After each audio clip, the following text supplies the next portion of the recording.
MC Afim Dedê, tá ligado? Novamente pesado, música nova, saíram do forno, tá ligado? É daquele jeito, é mais ou menos assim.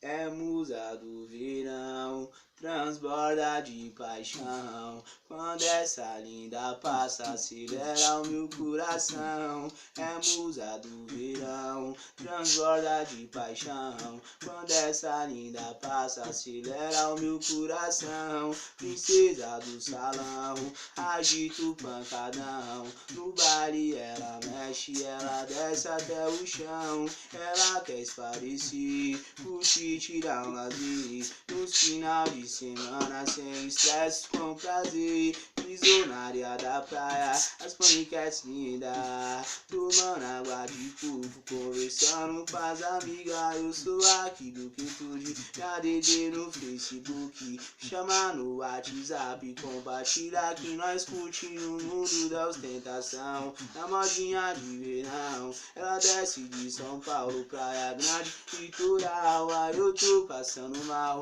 porque eu tô passando mal. Que Praia Grande, tá florido litoral. Nessa história da vida que o menor virou cantor. Mano, não desacredita, vários desacreditou. Porque parou porque destravou as palavras-chave que tem o poder. Destravou as palavras-chave que tem o poder. Olha, vou te dizer, bonde tá pesadão. Rafinha e Dedê realizando a missão. Desse jeito, meu irmão, tu sabe é o pancadão. Sabe que eu chamo agora meu parceiro boladão. Tamo de coração, jacota de um tempão. Tá ligado, tamo junto numa conexão. Dedê é meu irmão, tá ligado, tamo junto. Fechado é nós, fechamos esse conjunto. Essa daqui é nova,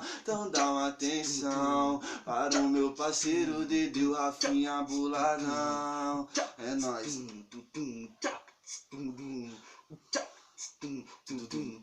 Me encanto com seu canto. Será que eu canto ela de canto? Não sou santo, mas eu sei de um anjo chamado Cupido. Acabou me flechando, é meu conhecido. Mas hoje eu tomo mais cuidado com todo perigo. E sei que quem brincar com fogo sempre sai ferido. Hoje aqueço a que merece e fico aquecido. No sobe e desce dentro do carro que embaça os vidros. No banco de trás ela se faz seminua, tira o sutiã. O teto aberto, vejo o céu, a lua. Mas só acaba de manhã, virei seu fã. Mas continua na hidromassagem, perpetua no divã. Estourando champanhe na sacada de frente pro mar. Lindas taças, o tempo passa, é de graça. Basta aproveitar, mas se ela for e não mais voltar, não vou ficar a te esperar. Deixa as ondas te levar.